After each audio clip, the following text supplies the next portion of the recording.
সদ্য বিবাহিত জীবনে প্রবেশের পরে স্বামীর সাথে বাপের বাড়ি যাওয়ার মজা ও আনন্দ দুটো বেশ অন্যরকম। তাই তো পর্ণাও বেশ খুশিতে সাজগোজ খাওয়া দাওয়া করে স্বামীর সাথে রওনা হলো বাপের বাড়ি যাবার জন্য। বেলঘরিয়া এক্সপ্রেসওয়েতে উঠে তাদের সম্মুখীন হতে হলো যানজটে, তারপর একে একে নানা বিপর্যয়, কখনো প্রাকৃতিক আবার কখনো বা আতঙ্কের ইঙ্গিত। সহসা তারা বুঝতে পারে তারা পথ ভুল করেছে। এমন সময় তাদের সাহায্য করতে এগিয়ে আসে একটি মেয়ে। এই প্রাকৃতিক দুর্যোগে এই মেয়েটি কোথা থেকে এলো? কে এই মেয়ে? জানতে ইচ্ছে করছে তো? করবেই তো। সাহিত্যিক নূপুর চক্রবর্তী মহাশয়ের গল্প মরণীতেই খুঁজে পাওয়া যাবে এইসব অদ্ভুত প্রশ্নের উত্তর। তাই তো আমি সেবা আচার্য আজ আবার শ্রোতা বন্ধুদের শোনাতে এসেছি মাহেশ্বরী প্রোডাকশনসের অফিসিয়াল ইউটিউব চ্যানেলে প্রকাশিত আজকের নিবেদন মরণী।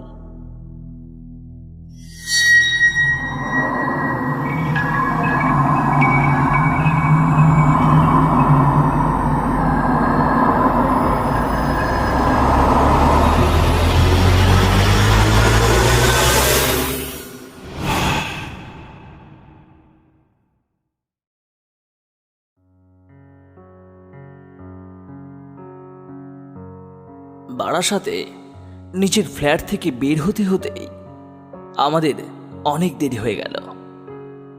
এতটা দেরি হবার কথা অবশ্য ছিল না। সকাল থেকেই ভেবে রেখেছিলাম দুপুর 1টার মধ্যে খাওয়া দাওয়া শেষ করে প্রায় 3টে নাগাদ বেরিয়ে পড়ব কলকাতা থেকে প্রায় 126 কিলোমিটার দূরে আমার শ্বশুর বাড়ি গোয়ালপাড়া গ্রামের উদ্দেশ্যে। কিন্তু বাঙালির সময় জ্ঞান বলে কথা। খাওয়া দাওয়া সেরে আর আমার সদ্য বিবাহিত স্ত্রী পর্ণার সাজগোজ সম্পূর্ণ হবার পর যখন মালতী মাসির হাতে ফ্ল্যাটের চাবি দিয়ে বের হলাম, তখন ঘড়ির কাঁটা 5:30টার ঘর ছাড়িয়েছে। সময়টা কার্তিক মাসের শেষ হলেও কিন্তু আবহাওয়ায় তা একদম মালুম হচ্ছে না। সকাল থেকেই প্রায় প্যাচ প্যাচে গরম। একটু পাখার নিচ থেকে সরলেই মনে হচ্ছে আমি সমুদ্রে ডুব দিয়ে এসেছি খানিক আগেই। তারপর এই মুহূর্তে অফিস ফেরত মানুষ আর গাড়ি গিজগিজ করছে রাস্তায়। ফলে মধ্যম গ্রাম থেকে বেরিয়ে বেলঘরিয়া এক্সপ্রেসওয়েতে উঠতে প্রায় 1.5 ঘন্টা চলে গেল। ভেবেছিলাম বেলঘরিয়া এক্সপ্রেসওয়েতে উঠে মোটামুটি টেনে দিলে হয়তো রাত 10টা সাড়ে 10টার মধ্যে গন্তব্যে পৌঁছে যাব। কিন্তু ভগবান বোধহয় সেদিন বাঙালির সময় জ্ঞানকে শুধু তুলোধনা করে ছেড়ে দিতে চাননি, সাথে একরাশ আলকাতরাও উড়িয়ে দিতে চেয়েছিলেন। এক্সপ্রেসওয়েতে উঠতেই দৃশ্যটা দেখে আমার চক্ষু চড়ক গাছ হয়ে গেল।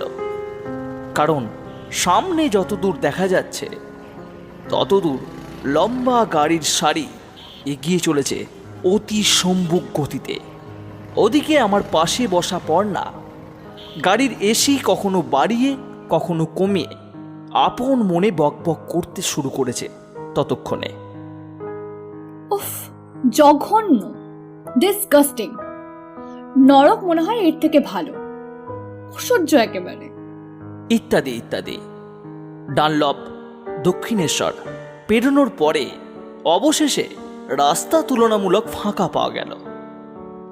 যারা কলকাতার মধ্যে গাড়ি নিয়ে যাতায়াত করেন তারা শহর ছাড়িয়ে হাইওয়েতে উঠলে নিজেদেরকে এক একজন রেসিং কারের চালক মনে করেন। আমার ক্ষেত্রেও তাই হলো। রাস্তা যত ফাঁকা হতে শুরু করলো ততই অ্যাক্সিলারেটরের উপর আমার পায়ের চাপ ক্রমশ বাড়তে লাগলো। একটু একটু করে গাড়ির স্পিডোমিটারের কাঁটা 60, 80, 100 পেরিয়ে পৌঁছে গেল 115-র ঘরে। অনেকক্ষণ ধরে অন্ধকার আকাশের দিগন্তে জমাট বাঁধা এক টুকরো কালো মেঘে বিদ্যুৎ চমকাচ্ছিল। গাড়ির কাঁচ তোলা থাকলেও হেডলাইটের আলোয় দুপাশের গাছপালাগুলো দেখে বুঝতে অসুবিধা হচ্ছিল না এখন বাইরে ঝড় নেমেছে। আমি জানলার কাঁচ নামিয়ে এসিটা অফ করে দিলাম। বৃষ্টি ভেজা মাটির গন্ধ নিয়ে একটা ঠান্ডা হাওয়ার ঝাপটা ভেতরে এসে ঢুকল। এসি চললেও গাড়ির ভেতরটা গুমোট হয়ে উঠেছিল। সেটা কেটে গেল এক নিমেষেই। বুক ভরে একটা নিঃশ্বাস নিলাম। উল্টো দিক থেকে আসা বড় বড় ট্র্যাকের উজ্জ্বল আলোয় কালো পিচের রাস্তা ঝলসে উঠছে বারবার।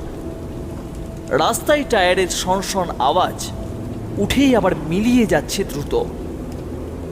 একটা কালভার্টের উপরে উঠে গাড়িটা রাস্তার এক পাশে দাঁড় করিয়ে সিগারেট ধরালাম। প্রায় ঘন্টা তিনেক হলো একটানা গাড়ি চালিয়েছি। বোধহয় অভ্যাস নেই বলেই হাত দুটো টন টন করছে। এমন সময় পর্ণা ধমক দিল আমাকে। এই, তোমরা পুরুষ মানুষগুলো এরকম কেন বলো তো? যা বাবা, আমি আবার কি করলাম? এত সুন্দর পরিবেশটা সিগারেটের ধোঁয়ায় ভরিয়ে দিচ্ছ। কত সুন্দর চাপা ফুলের গন্ধের সাথে একটা মাটির সোদা গন্ধ ভেসে আসছিল, সব নষ্ট করে দিল। তোমাদের মধ্যে কি সৌন্দর্যের কোনো দাম নেই? আমার মনেই ছিল না পর্ণা সিগারেটের ধোঁয়া সহ্য করতে পারে না। কুরুক্ষেত্র শুরু হবার আগেই আধ খাওয়া সিগারেটটা ফেলে দিয়ে গাড়ি স্টার্ট করলাম আবার। একটু আগেই দিগন্তে যে কালো মেঘটাতে বিদ্যুৎ চমকাতে দেখেছিলাম, সেটা যেন এবার ক্রমশ এগিয়ে আসতে লাগলো আমাদের উপর। একটু পরেই রাতের অন্ধকারকে ফালা ফালা করে মুহুর্মুহু বিদ্যুৎ চমকানোর সাথে সাথে কান ফাটানো আওয়াজ করে বাজ পড়তে শুরু করলো। একবার করে বাজ পড়ছে আর আর পর্ণা কানে আঙুল দিয়ে মাগো করে চেঁচিয়ে উঠছে। আমি আবার জানলার কাঁচ তুলে দিলাম।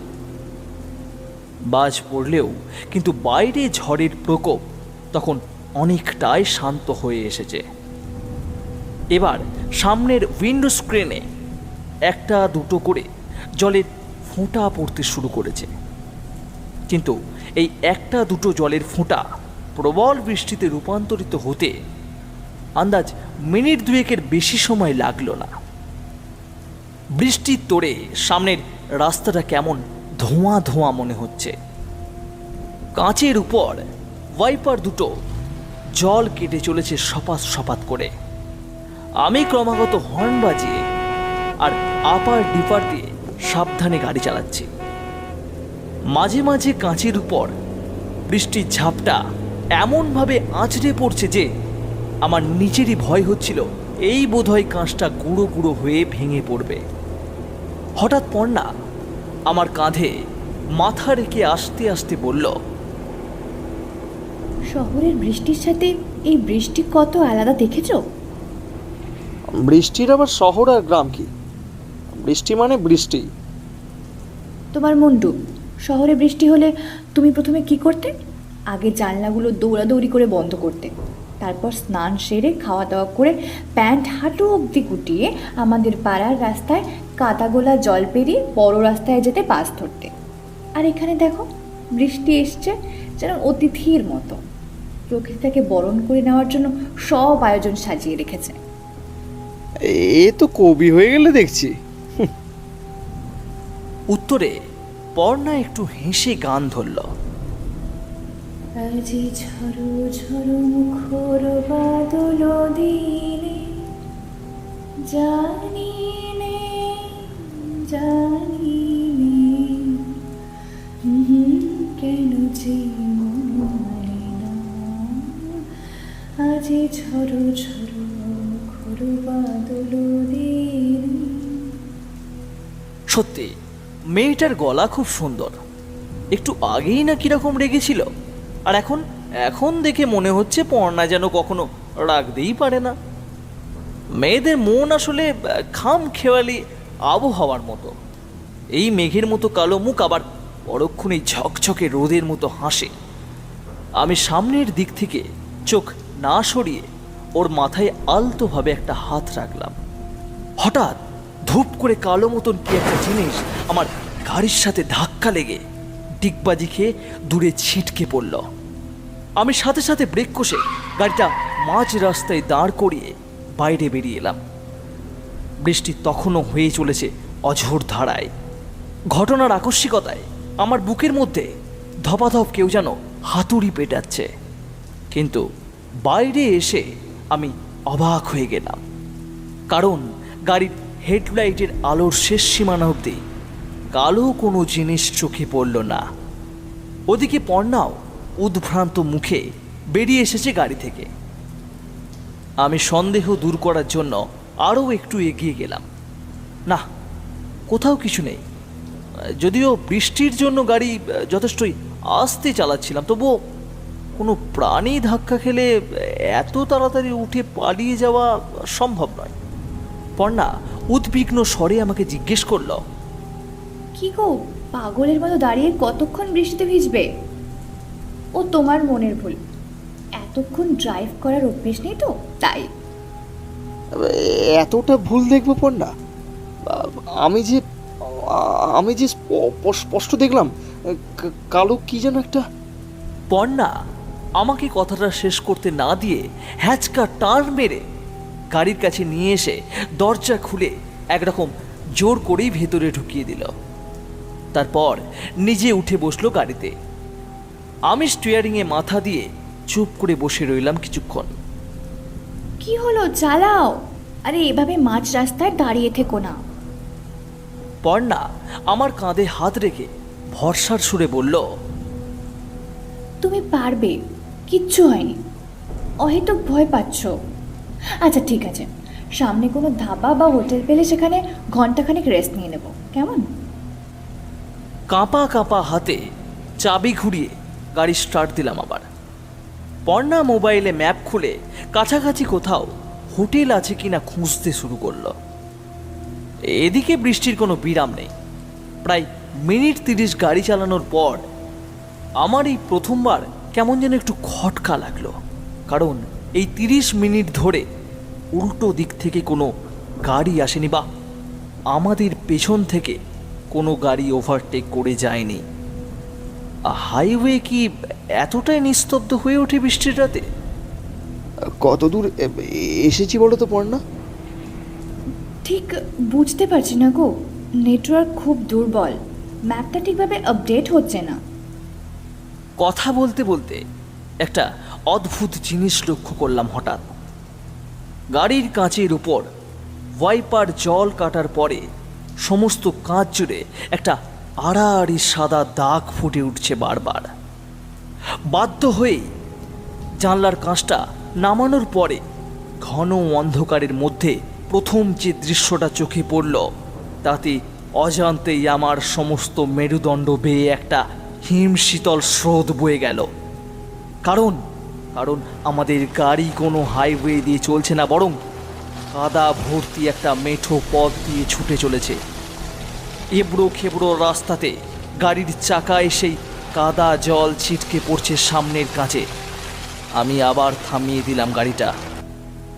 কি হলো, আবার গাড়ি থামালে কেন? একবার বাইরে দেখো পড়না। পর্ণা আমার কথা মতো উৎসুক চোখে বাইরে তাকালো।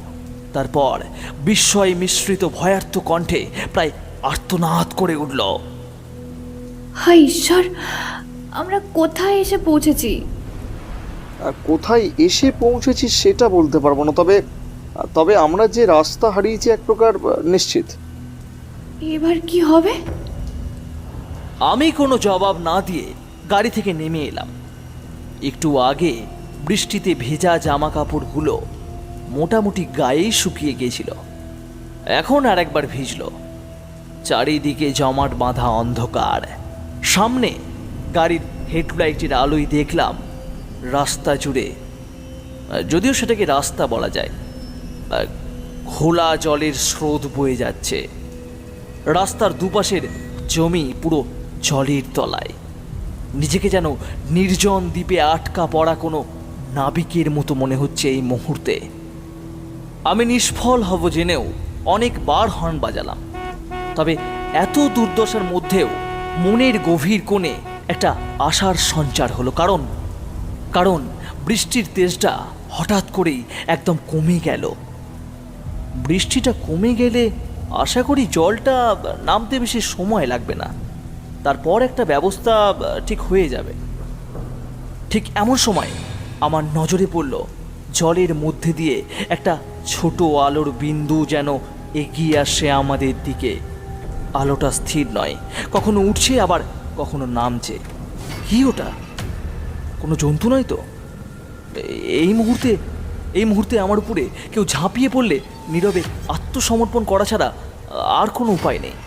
কিন্তু একটু আগের কাঁপুনিটা আবার ফিরে আসছে আমার মধ্যে। দ্রুত গাড়ির ভেতরে ঢুকে আলো নিভিয়ে কাঁচগুলো তুলে দিলাম। সেই আলোটা আস্তে আস্তে স্পষ্ট থেকে স্পষ্টতর হয়ে উঠছে। আমি আর পর্ণা প্রায় দম বন্ধ করে অপেক্ষা করে আছি ওই আলোর রহস্য বোঝার জন্য। একটু পরেই আলোটা গাড়ির কাছাকাছি এসে পৌঁছতেই একটা বড় পাথর যেন আমার বুক থেকে নেমে গেল। যে আলোর বিন্দুটাকে আমি ভয়ানক কোনো জন্তু বলে অনুমান করেছিলাম, আসলে ওটা ছিল লণ্ঠনের আলো। একটা মেয়ে পুরনো জরাজীর্ণ ছাতা মাথায় দিয়ে হাতে লণ্ঠনটা নিয়ে হেঁটে আসছিল জলা জমির উপর দিয়ে। মেয়েটার বয়স 20-22-এর বেশি নয়।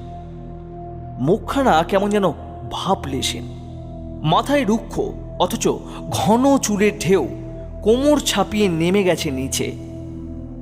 একটা রং চটে যাওয়া শাড়ি কোনো রকমের শরীরে পেঁচিয়ে আব্রু রক্ষা করেছে মাত্র। গায়ের রং ধবধবে ফর্সা, নাকের ঠিক নিচে একটা কালো তিল চেহারার সৌন্দর্যকে আরো বৃদ্ধি করেছে। মেয়েটা হাতের হ্যারিকেনটা উঁচু করে একবার গাড়ির দিকে আর একবার আমাদের দুজনের দিকে চেয়ে রইল কিছুক্ষণ। অকুল পাথারে ভেসে থাকার মতো কিছু খড়কুটো পেয়ে আমি সেটাকে আঁকড়ে ধরতে চাইলাম প্রাণপণে। তাড়াহুড়ো করে বেরোতে গিয়ে দরজার হুকে লেগে আমার প্যান্টটা হাঁটুর কাছে একটু ছিঁড়ে গেল, কিন্তু সেদিকে আমার তখন কোনো ভ্রুক্ষেপ নেই। বলছি, আমরা কলকাতা থেকে আসছি, যাব সেই গোয়ালপাড়া, কিন্তু প্রচণ্ড বৃষ্টিতে মনে হয় পথটা হারিয়েছি। আজকে রাতটা যদি... মেয়েটা হাত তুলে আমাকে থামিয়ে দিল। তারপর আকাশের দিকে একবার তাকিয়ে হ্যারিকেনটা মাটিতে নামিয়ে রেখে ছাতাটা বগলের তলায় ঢুকিয়ে আমার দিকে এগিয়ে এসে মৃদু স্বরে বলল, রাতে এই বৃষ্টিতে গ্রামে কেউ থাকতে দেবে বলে মনে হয় না, তবে একটা উপায় আছে। আজকের রাতটা বলে কয়ে নিকুঞ্জ ভবনে কাটানোর ব্যবস্থা করে দিতে পারি। নিকুঞ্জ ভবন? এই এখান থেকে হেঁটে গেলে মিনিট 20 লাগবে। আসলে ওটা একটা ভাড়া বাড়ির মতো। বাড়ির আসল মালিক নিকুঞ্জ সামন্ত মারা যাবার পর ভাইরা বাড়ির মালিকানা নিয়ে নিজেদের মধ্যে শারীরিক বিবাদে জড়িয়ে পড়েছে। কবে সব মিটবে কোনো ঠিক ঠিকানা নেই। যদি থাকতে চান তো নিয়ে যেতে পারি। ঠিক এমন সময় একটা হালকা গলা খাকরানির আওয়াজে পিছনে তাকিয়ে দেখি আমার ঠিক গা ঘেঁষে দাঁড়িয়ে জিজ্ঞাসু চোখে মেয়েটার দিকে চেয়ে রয়েছে পর্ণা। কথায় কথায় কখন যে সে গাড়ি থেকে নেমে এসেছে খেয়াল করিনি মোটেই। আমি পর্ণাকে বললাম, পর্ণা চলো, গাড়ি থেকে রাতে থাকার মতো জিনিসপত্রগুলো আপাতত নিয়ে নাও। গুছিয়ে নেব মানে? মেয়েটা কে তাই তো জানি না। তাছাড়া এত রাতে, বিশেষ করে বৃষ্টিতে, একটা একলা মেয়ে ওই জলাজমির মধ্যে কি করছিল? কোনো খারাপ মতলব টতলব নেই তো? উফ, তোমরা মেয়েরা প্রশ্ন করার সময় অসময় বোঝো না। আরে ও কে কেন ঘুরছিল তা দেখে আমাদের লাভ কি? আজকে রাতের মধ্যে একটা শেল্টার পাওয়া যাবে, এটাই যথেষ্ট। এখন নাও নাও, গুছিয়ে নাও চট করে। ইতস্তত করতে করতে পর্ণা একটা হ্যান্ডব্যাগে রাতে থাকার মতো কিছু টুকিটাকি জিনিস আর কাপড় চোপড় নিয়ে বেরিয়ে আসতেই আমি গাড়িটা লক করে দিতে দিতে বললাম, মানে বলছিলাম, গাড়ি এখানে রাখলে কোনো অসুবিধা হবে কি? মানে মানে আমি বলতে চাইছি, এখানে রাখাটা কি নিরাপদ? মেয়েটা কি যেন একটা বলতে গিয়েও শুধু ঘাড়টা নাড়িয়ে থেমে গেল। আমিও আগ বাড়িয়ে কিছু বললাম না, চুপচাপ ওর পিছনে হাঁটতে শুরু করলাম। বৃষ্টি এখন পুরোপুরি থেমে গেছে। টুপটাপ জল পড়ার আওয়াজের সাথে ব্যাঙ আর ঝিঝি পোকার ডাক ভেসে আসে চারপাশ থেকে। আমাদের আগে লণ্ঠন নিয়ে গুনগুন করে গান গাইতে গাইতে হাঁটছে মেয়েটা। হ্যারিকেনের আলোয় তার লম্বাটে ছায়া কেমন প্রেতের মতো দেখাচ্ছে। একটু পরেই দুপাশের ফাঁকা জমি শেষ হয়ে লোকালয়ের দেখা পাওয়া গেল। তবে অস্পষ্ট আলোয় বাড়িগুলোর চেহারা দেখে মনে হলো দীর্ঘদিন যেন এসব বাড়িতে কেউ থাকে না। আমরা তিনজন চুপচাপ হাঁটছি, তো হেঁটেই যাচ্ছি। আর কতক্ষণ ধরে হাঁটবো তাও জানা নেই। একটা অস্বস্তিকর নৈঃশব্দ আমাদের তিনজনের মধ্যে বিরাজ করছে। সেটা কাটানোর জন্য আমি প্রথমে জিজ্ঞেস করলাম, আচ্ছা, আপনার নামটা জানা হলো না। তাছাড়া এত ঝড় বৃষ্টির রাতে আপনি ধান খেতে কি করছিলেন? শিকার খুঁজছিলাম। মানে? আগে মাছ পড়েছে কিনা দেখতে এসেছিলাম। জাল বসিয়ে রেখে এসেছিলাম তো বেলা, তাই। তাই বলুন, আমি তো ভাবলাম। আচ্ছা আচ্ছা, আপনার নামটা তো বললেন না। মরণী। মরণী? নামটা তো বেশ অদ্ভুত। আমার আগে পরপর 9 জন পৃথিবীর মুখ দেখার আগেই বিদায় নিয়েছিল বলে বাবা এই নামটা দিয়েছিল। ওই যে সামনে তাকিয়ে দেখুন, আমরা নিকুঞ্জ ভবন চলে এসেছি। ওই মেয়েটা মানে মরণীর গলায় যেন উল্লাসের সুর ফুটে উঠল। আমাদের রাস্তাটা সামনে পুকুর ঘাটে গিয়ে শেষ হয়েছে, আর তার ভাঙা সিঁড়ির কাছেই একটা বটগাছ এমনভাবে হেলে আছে যে দেখলে মনে হবে যেন এই বোধহয় জল থেকে উঠে এসে দাঁড়িয়ে আছে। আর বটগাছের পেছনে পুকুরের ঠিক ধার ঘেঁষেই উঠেছে এক বেশ বড় দোতলা একটা বাড়ি। জায়গায় জায়গায় রং চটে গেলেও দেখে মনে হচ্ছে বাড়িটা এখনো বেশ মজবুত।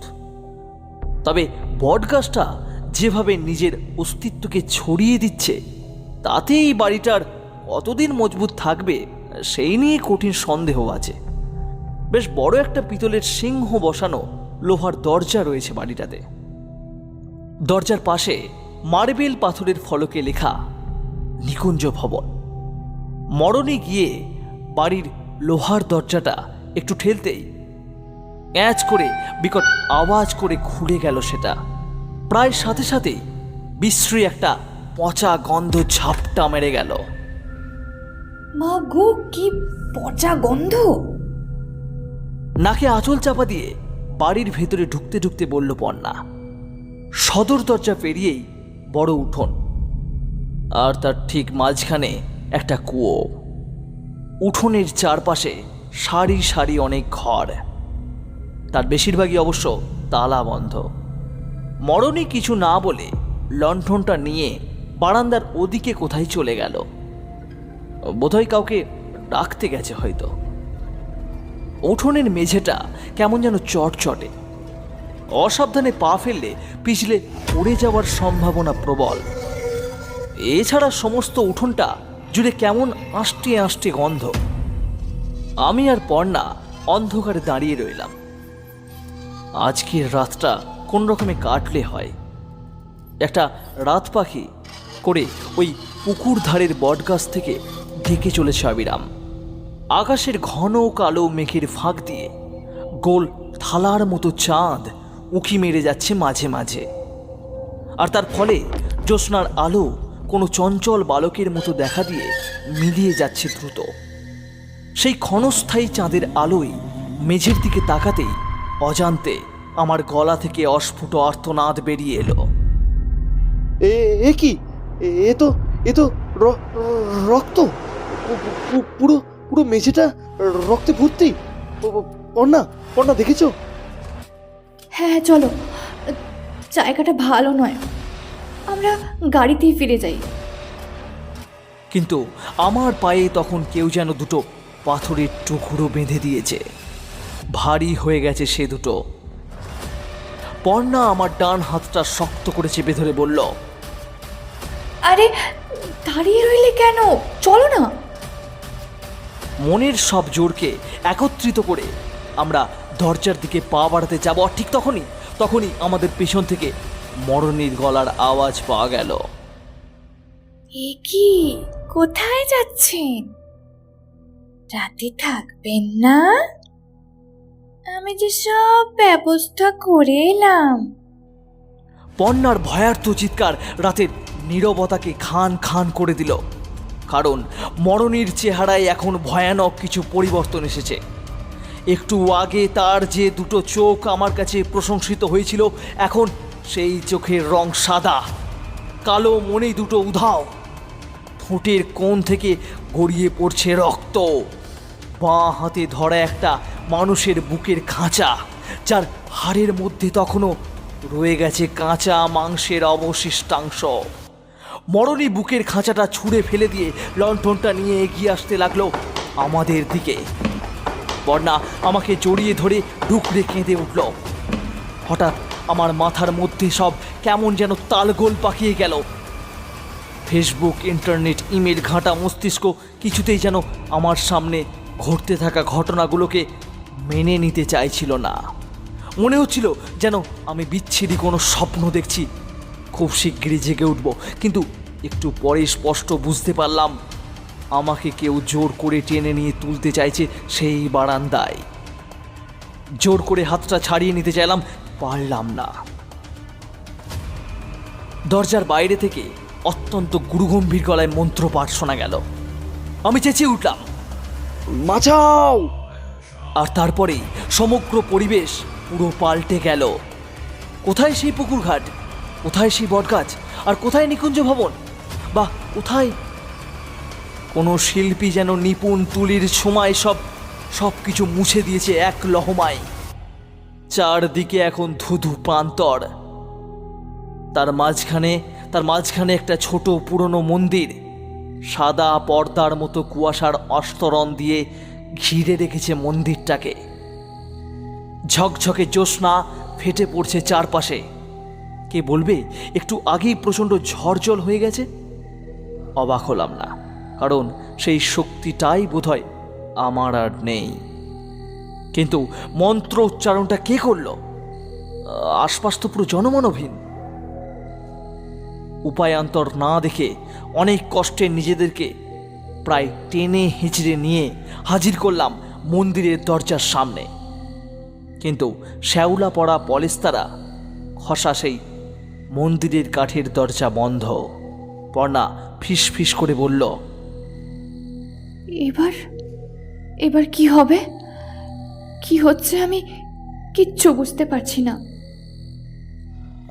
বুঝতে তো আমিও পারছি না। আমরা এখন কোথায় আছি তাও জানি না। একটু আগে কি ঘটলো, সেই মন্ত্রপাঠ কি করলো, এই সব কিছু আমার কাছে, যাই হোক, এখন কাল সকাল না হওয়া অবধি। কাল সকাল? আদৌ সকাল হবে তো কোনোদিন? ওই ওই ওই জিনিসটা যদি আবার ফেরত আসে, সেই বিভৎস মূর্তিটা যদি আবার আসে তাহলে কি হবে তা আমারও ভাবার মতন সাহস নেই। তবু পর্ণার মাথায় হাত রেখে বললাম, ঈশ্বরের উপর ভরসা রাখো পর্ণা, সব ঠিক হয়ে যাবে। কিচ্ছু ঠিক হবে না। তুমি জানো না, আমরা পাগলের মতো এখানে ঘুরতে ঘুরতেই মরেই যাব। ছি, এসব কথা বলে না। জবাবে পর্ণা আরও কিছু বলতে যাচ্ছিল, কিন্তু তার আগেই খুট করে মন্দিরের দরজাটা খুলে গেল। আমরা চমকে উঠে দুজনেই ভয়ে সরে এলাম। আমাদের সামনে এক হাতে দরজার পাল্লা ধরে অন্য হাতে একটা তেলের প্রদীপ নিয়ে বাইরে এসে দাঁড়িয়েছেন একজন মধ্যবয়স্ক লোক। পরনে অত্যন্ত ময়লা লাল ধুতি, কাঁধে শতাব্দীর উড়নে, মাথার চুল জট পাকানো, গলায় বিভিন্ন আকারের রুদ্রাক্ষের মালার সাথে কিছু নাম না জানা পাথরের মালাও ঝুলছে। কে তোমরা? এখানে কিভাবে এলে? গলার স্বরে বুঝতে পারলাম এই সেই ব্যক্তি একটু আগে যার মন্ত্র পাঠ শুনেছি। হারিয়ে যাওয়ার সাহসটা আবার যেন ফিরে আসতে চাইছে একটু একটু করে। যা যা ঘটেছে তার সমস্তটাই খুলে বললাম ওনাকে। পুরোটা শোনার পরে কয়েক মুহূর্ত তিনি কিছু একটা ভাবলেন, তারপর বললেন, সকল ভয়ের পরিত্রাতা বিঘ্ন নাশকারী ডমরুধর মহাদেবের কৃপায় তোমরা মরণীর মায়াজাল কাটিয়ে ফিরে এসেছ। যেখান থেকে বেরিয়ে আসা একেবারেই অসম্ভব। তোমাদের কপাল ভালো, আমি সে সময় পুজোয় বসেছিলাম। কিন্তু এখন সমস্যা হচ্ছে অন্য জায়গায়। কি কি কি সমস্যা? আমি ভবানন্দ, এই মন্দিরের প্রধান পুরোহিত। তোমরা এই মন্দিরে যতক্ষণ থাকবে ততক্ষণ ও তোমাদের কিছু করতে পারবে না। ভগবানের পবিত্র শক্তি তোমাদের আগলে রাখবে, কিন্তু মন্দির ছাড়লেই। পর্ণা ভয়ার্থ কণ্ঠে বলে উঠল, তাহলে উপায়? আমরা কি কখনো ফিরে যেতে পারবো না? শান্ত হও মা। সব সময় মনে রাখবে, ভগবান যেমন সমস্যা তৈরি করেছেন তেমনি তার সমাধানের ব্যবস্থাও করে রেখেছেন। আমি এখন যা বলবো তা হয়তো তোমাদের কাছে অবিশ্বাস্য মনে হতে পারে। তোমরা একটু আগে যাকে দেখেছিলে, অর্থাৎ মরণী, সে ছিল এখানকার জমিদার নিকুঞ্জ সামন্তের একমাত্র মেয়ে। কিন্তু জমিদার হওয়া সত্ত্বেও নিকুঞ্জের মনে কোনো শান্তি ছিল না। কেন জানো? কারণ 7 সন্তানের পরপর মৃত্যুর পর জন্ম নেওয়া একমাত্র মেয়ে মরণী ছিল অদ্ভুত এক রোগের শিকার। সে রক্ত পান করতে ভালোবাসত, যে কোনো প্রাণীর টাটকা রক্ত। সেই রক্তের নেশা যখন উঠত, তখন সামনে এক বাটি রক্ত না রাখলে নিজেকে আঁচড়ে কামড়ে ক্ষতবিক্ষত করে দিত সে।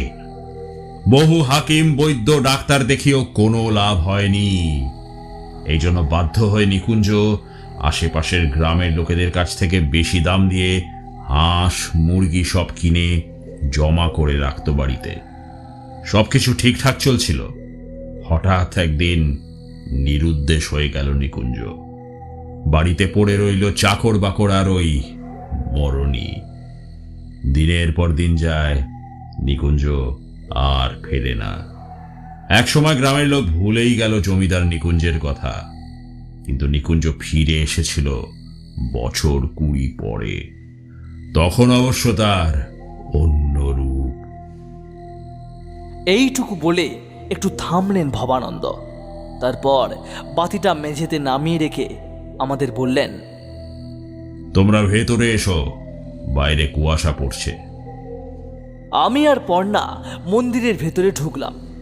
মন্দিরটা আহামরি তেমন কিছু নয়, ছোট শিবলিঙ্গ ছাড়া আর তেমন কিছুই নেই। পুজোর কোনো উপাচার তো নয়। দেওয়াল জুড়ে অসংখ্য ফাটল আর মাকড়সার জাল। শিবলিঙ্গের সামনে একটা চৌকো গর্ত করা আছে, তাতে কিছু শুকনো কাঠকুটো জড়ো করে রাখা আছে। দেওয়ালের গায়ে ঝোলানো একটা ছেঁড়া ব্যাগ থেকে দুটো চকমকি পাথর বের করে তাতে আগুন ধরাতে ধরাতে ভবানন্দ আবার বলতে শুরু করলেন, নিকুঞ্জ ফিরে এসে সম্পূর্ণভাবে নিজেকে অন্যদের থেকে আলাদা করে রেখে শুরু করেছিল মোকড়ি নামের এক বিশেষ পিশাচের সাধনা। মাকড়সার মতো দেখতে বলে ওই পিশাচের নাম মোকড়ি। তোমরা হয়তো জানো না, পিশাচ গোত্রের মধ্যে এই মোকড়ি পিশাচের সাধনা সব থেকে ভয়ঙ্কর। খুব উচ্চ পর্যায়ের সাধক ছাড়া এই সাধনা করা এক প্রকার অসম্ভব। তবে সাধনার মাধ্যমে যে মোকড়ি পিশাচকে তুষ্ট করতে পারে, সে হয়ে ওঠে অমিত শক্তিধর। নিজের মেয়ে মরণীকেও নিকুঞ্জ দীক্ষিত করেছিল মোকড়ি পিশাচের মন্ত্রে, আর এরপরেই মরণী হয়ে ওঠে নররক্ত পিপাসু। অনেক সময় নিকুঞ্জ নিজেই ছলে বলে কৌশলে টাকার লোভ দেখিয়ে গ্রামের মানুষকে নিয়ে এসে মরণীর রক্তের নেশা মেটাতো। তবে নিকুঞ্জ ছিল শৈব ভক্ত। এই যে মন্দিরটায় আমরা বসে আছি, এটা ওরই প্রতিষ্ঠা করা মন্দির। ফলে ঘরের মধ্যে কোনো রকম অপ্রীতিকর ঘটনা ঘটতে দিতে চাইতো না। তাই মরণীর তৃষ্ণা মেটানোর ব্যবস্থা হয়েছিল বাড়ি থেকে অনেক দূরে এক গোপন জায়গায়। আর আপনি এত সব কথা জানলেন কি করে? আর আমাদের বলছেন কেন এসব কথা? আমার কথার কোনো রকম জবাব দিলেন না ভবানন্দ। আগুন ধরানো হয়ে গেলে সেটার দিকে উদাস দৃষ্টিতে তাকিয়ে রইলেন কিছুক্ষণ। তারপর একটা দীর্ঘশ্বাস ফেলে বললেন, এত পাপ বোধহয় ভগবান সইতে পারেননি। একদিন সব জানাজানি হয়ে গেল। নিকুঞ্জ সামন্ত আর ওর মেয়েকে এক গ্রামের লোকেরা জ্যান্ত পুড়িয়ে মেরেছিল, আজ থেকে প্রায় 30 বছর আগে। জ্বলন্ত অবস্থায় ওই দুজনের সেই পরিত্রাহী চিৎকার এখনো আমার কানে লেগে আছে। তার মানে আমরা আজকে যাকে দেখেছি সে তাহলে? ঠিক ধরেছ, ওটা প্রেত। মরে গিয়ে ওর রক্তের নেশা ওর যায়নি। পর্ণা এতক্ষণ চুপচাপ আমাদের কথা শুনছিল। এবার থাকতে না পেরে ধরা গলায় বলে উঠল, এখন এসব আলোচনা করার সময়? আপনার 2 পায়ে পড়ি, এই মৃত্যুপুরীর থেকে মুক্তি পাওয়ার একটা পন্থা বার করে দিন। সেটাই তো করছি মা, একটু ধৈর্য ধরতে হবে। মকড়ি পিশাচকে ফাঁকি দেওয়া অত সহজ নয়। ভবানন্দ আবার উঠে ঝোলাটা থেকে 2টো কর্পূরের টুকরো আর বেলপাতা বের করে আনলেন। তারপর বেলপাতাটা নিয়ে একবার আমার আর একবার পর্ণার মাথায় ছুঁয়ে আগুনে নিক্ষেপ করে শুরু করলেন মন্ত্রপাঠ। ওম তৎপুরুষায় বিদ্মহে মহাদেবায় ধীমহি তন্নো রুদ্রঃ প্রচোদয়াৎ। ওম তৎপুরুষায়। বেশ কয়েকবার চোখ বন্ধ করে মন্ত্রটা পাঠ করার পর আমাকে বললেন, হ্যাঁ পারবো, আপনি বলুন কি করতে হবে। আমার আগে পর্ণাই জবাব দিয়ে বলল, হ্যাঁ পারবো, আপনি বলুন কি করতে হবে। নিজের নিজের কবজির 2 ইঞ্চি উপর থেকে 5 ফোঁটা রক্ত এই 2 কর্পূর খণ্ডের গায়ে দান করো। কথা শেষ হবার সাথে সাথেই পর্ণা হাতের চুড়ির সাথে লাগানো সেফটি পিনটা খুলে বসিয়ে দিল নিজের কলকির 2 ইঞ্চি উপরে। একবার নয়, 3 থেকে 4 বার। অবাক হয়ে গেলাম, কারণ এই পর্ণা 3-2 আগে ইঞ্জেকশনের সূঁচ দেখেই অজ্ঞান হয়ে গিয়েছিল। একটু একটু করে 2টো সাদা কর্পূর খণ্ড আমাদের দুজনের রক্তে লাল হয়ে গেল। এরপর 2টো রক্তমাখা কর্পূরের টুকরো হাতের উপর রেখে দরজার বাইরে অন্ধকারের দিকে এগিয়ে গেলেন ভবানন্দ। পেছনে পেছনে আমরাও কর্পূরের টুকরোগুলো অদৃশ্য কারো উদ্দেশ্যে বাড়িয়ে ধরে বেশ কিছুক্ষণ গম্ভীর কণ্ঠে দুর্বোধ্য ভাষায় মন্ত্রপাঠ করলেন। করে মন্দিরের সামনে পদ্মাসনে বসে রইল নিশ্চলভাবে। শিবলিঙ্গের সামনের আগুন খাদ্যের অভাবে নিভু নিভু হয়ে আসছে প্রায়। পর্ণা মাথা নিচু করে বসে রয়েছে। কতক্ষণ এভাবে বসেছিলাম জানি না। ঘোর কাটল ভবানন্দের ডাকে। এই কর্পূর খণ্ড হাতে নিয়ে পূর্ব দিক ধরে সোজা হাঁটতে শুরু করো। এই টুকরোগুলো যতক্ষণ তোমাদের হাতে আছে ততক্ষণ কেউ কিচ্ছু করতে পারবে না। যত দ্রুত সম্ভব হাঁটতে চেষ্টা করবে। পথে অনেক রকম ঘটনা ঘটতে পারে, ভয় পাবে না। কারো কোনো ডাকে সাড়া দেবে না। মনে রাখবে, কর্পূর কখনো হাতছাড়া করবে না। যখন এই কর্পূর খণ্ড গলতে শুরু করবে তখনই বুঝবে মরণীর প্রভাব তোমরা কাটিয়ে উঠেছ। এখন রওনা দাও। ভগবান যদি আশীর্বাদ দেওয়ার ক্ষমতা দিয়ে থাকে আমায়, তবে আশীর্বাদ করি তোমরা জয়ী হও। পর্ণা আর আমি ভবানন্দকে প্রণাম করে হাঁটতে শুরু করলাম। মন্দিরের দরজা আবার আগের মতো বন্ধ হয়ে গেল। এতক্ষণ যেন ভবানন্দকে আমরা অবলম্বন হিসাবে পেয়েছিলাম, কিন্তু এবার সম্পূর্ণ অবলম্বনহীন। এই জনমানবহীন প্রান্তরে আকাশের চাঁদটাকে বেশি আপন বলে মনে হচ্ছিল। আমরা কোথা দিয়ে হাঁটছি, কোথায় যাচ্ছি কিচ্ছু জানি না। শুধু এটুকু জানি, কর্পূরটা গলতে শুরু করলে আমাদের যাত্রার সমাপ্তি হবে। মাঝে মাঝে শেয়ালের ডাক শোনা যাচ্ছে। কখনো কখনো মনে হচ্ছে ডাকটা আমাদের খুব কাছ থেকে আসে। একটু পরেই পর্ণা চেঁচিয়ে উঠল, এই কে কে কে- কে তোমরা? পর্ণা, কোনো দিকে তাকিও না, হাঁটতে থাকো। কারা যেন আমাদের পেছনে পেছনে আসছে। আহ, ওসবে কান দিও না। আওয়াজটা অবশ্য আমার কানেও এসে পৌঁছেছে, তবে এক জোড়া নয়, বেশ কয়েক জোড়া পায়ের আওয়াজ।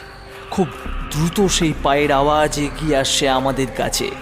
পর্ণার হাতটা ধরে হাঁটার গতি আরও বাড়িয়ে দিলাম। একটু পরেই মনে হলো পায়ের আওয়াজ আমাদের চারপাশ দিয়ে আসছে। এবার আরও স্পষ্ট, পর্ণার হাত কাঁপতে শুরু করেছে। এক টুকরো কালো মেঘ চাঁদটাকে ঢেকে দিচ্ছে আস্তে আস্তে। কুয়াশার স্তর গাঢ় থেকে গাঢ়তর হয়ে উঠছে।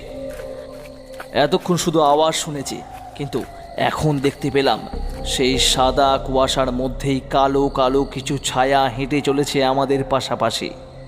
একবার মনে হচ্ছে ছায়াগুলোর আকৃতি মানুষের মতো, আবার কখনো মনে হচ্ছে ওগুলো মানুষ নয়, ওগুলো কালো কালো নাম না জানা জন্তু, যাদের আকারের সাথে আমাদের পার্থিব জগতের কোনো প্রাণীর আকার মেলে না। হঠাৎ রাতের নীরবতা ভঙ্গ করে আবার শেয়ালের পাল ডেকে উঠল। কালো মেঘে চাঁদ ঢেকে যাওয়ায় চারিদিক এখন ঘন অন্ধকার। কর্পূরের টুকরোটাকে শক্ত করে ধরে আমরা দুজনে দৌড়তে শুরু করলাম। মনে হলো ছায়াগুলো কেমন যেন আমাদের সাথে সাথে দৌড়াচ্ছে। পায়ের তলার মাটি নরম হতে শুরু করেছে, মাঝে মাঝে আটকে যাচ্ছে পা, আর দৌড়তে পারছি না। কিন্তু কর্পূরটা এখনো গলছে না কেন? হায় ঈশ্বর, আজকে আমাদের শেষ দিন। মরুভূমিতে পথহারা প্রতীকের মতো কি আমরা এভাবেই ঘুরে ঘুরে শেষ হয়ে যাব? পর্ণা হাঁপাতে শুরু করেছে। অস্থি মজ্জা কাঁপানো একটা অদ্ভুত ঠান্ডা বাতাস ঝাপটা দিয়ে যাচ্ছে মাঝে মাঝে। হঠাৎ করেই কুয়াশার স্তরটা হালকা হতে হতে শুধু জায়গায় জায়গায় তুলোর মতো দলা পাকাতে শুরু করলো। মনে এই অন্ধকারের কোনো শেষ নেই। আমার সাথে দৌড়তে দৌড়তে হঠাৎ দাঁড়িয়ে পড়ল পর্ণা। বিরক্ত হয়ে জিজ্ঞেস করলাম, কি হলো আবার? কর্পূরের টুকরোটা আমার হাতে নেই। কি বলছো পর্ণা? পর্ণার কিছু বলার আগেই দলা পাকানো কুয়াশার পিণ্ডগুলো থেকে নারী কণ্ঠে কেউ হেসে উঠল। এই কণ্ঠস্বর আমি চিনি। মরণী এসেছে, মরণী। আমার চোখের সামনেই একটা কালো হাত পর্ণার গলা জড়িয়ে ধরল। তারপর সামান্য আর্তনাদের সুযোগটুকু না দিয়ে পর্ণাকে দ্রুত টেনে নিল অন্ধকারের মধ্যে। পর্ণা! চিৎকার করে উঠলাম আমি, কোনো সাড়া নেই। আবার চিৎকার করলাম, আবার না। শূন্য প্রান্তরে আমার কণ্ঠস্বরটাই বারবার প্রতিধ্বনিত হয়ে ফিরে আসতে লাগলো। একটু পরেই অনুভব করলাম হাতের মধ্যে ধরে রাখা কর্পূরের টুকরোটা গলতে শুরু করেছে। প্রচণ্ড আক্রোশে সেটাকে ছুঁড়ে ফেলে পাগলের মতো ছুটতে শুরু করলাম। চোখের সামনে সবকিছু কেমন যেন ঝাপসা হয়ে যাচ্ছে। আলো দেখা যাচ্ছে, ওই যে আলো দেখা যাচ্ছে, সাথে বেশ কিছু মানুষের জটলা। আরে ওই তো আমার গাড়িটা। জটলাটা গাড়িটাকে ঘিরেই আমার প্রাণশক্তি প্রায় শেষ হয়ে এসেছে। হুমড়ি খেয়ে পড়লাম জটলাটার উপরে। পর্ণাকে ওরা! আমার কথা শুনে সবাই ওর মুখের দিকে তাকিয়ে রইল। বেশ কিছুক্ষণ পর একজন বৃদ্ধ ব্যক্তি জটলা থেকে বেরিয়ে এসে আমার কাঁধে হাত রেখে বললেন, কি হয়েছে বাবা? তুমি কি এই তোরা কেউ একটু জলের ব্যবস্থা কর। কথা বলার মতো পরিস্থিতিতে ছিলাম না, তবু অনেক কষ্ট করে সবটা চেষ্টা করলাম বলতে। শুনে বৃদ্ধের মুখ ভয়ে সাদা হয়ে গেল। বিদ্যুৎ স্পৃষ্টের মতো আমাকে ছেড়ে দিয়ে সরে দাঁড়ালেন দূরে। এই নিয়ে মোট 8 জন, তাদের মধ্যে তোমাকে নিয়ে 2 জন ছাড়া আর কেউ ফিরে আসেনি। নিকুঞ্জ সামন্ত মরে গিয়েও নিজের মেয়ের খাবারের অভাব হতে দেয়নি কখনো। নিকুঞ্জ সামন্ত? খাবারের অভাব? এসব কি বলছেন? আমি যে ভবানন্দ। ওটা নিকুঞ্জের ছদ্মনাম। অজ্ঞাতবাস থেকে ফিরে এসে ওই নামেই নিজের পরিচয় দিত। এই চল চল সবাই চল। দাঁড়ান, শুনুন, পর্ণাকে খুঁজতে একটু সাহায্য চাই আপনাদের। ওই আশা ছেড়ে দাও, কেউ তোমাকে সাহায্য করবে না। আর তুমি যত তাড়াতাড়ি সম্ভব এখান থেকে চলে যাও, না হলে তোমার প্রাণ সংশয় আছে। গ্রামের অন্য লোকেরা জানতে পারলে তোমাকে পিটিয়ে মেরে ফেলবে। মরণের কবল থেকে ফিরে আসা কাউকে এখানকার লোক পছন্দ করে না। লোকগুলো চলে যেতেই আমি চিত হয়ে শুয়ে পড়লাম ভেজা মাটির ওপর। প্রবল বেগে বৃষ্টি শুরু হলো আবার। আমার উত্তপ্ত শরীর বৃষ্টির ধারাস্মানে ধুয়ে যাচ্ছে। শান্ত হোক আমার শরীর, তুমি ফিরে এসো পর্ণা। তোমার জন্য আমি এখানেই অপেক্ষায় থাকব।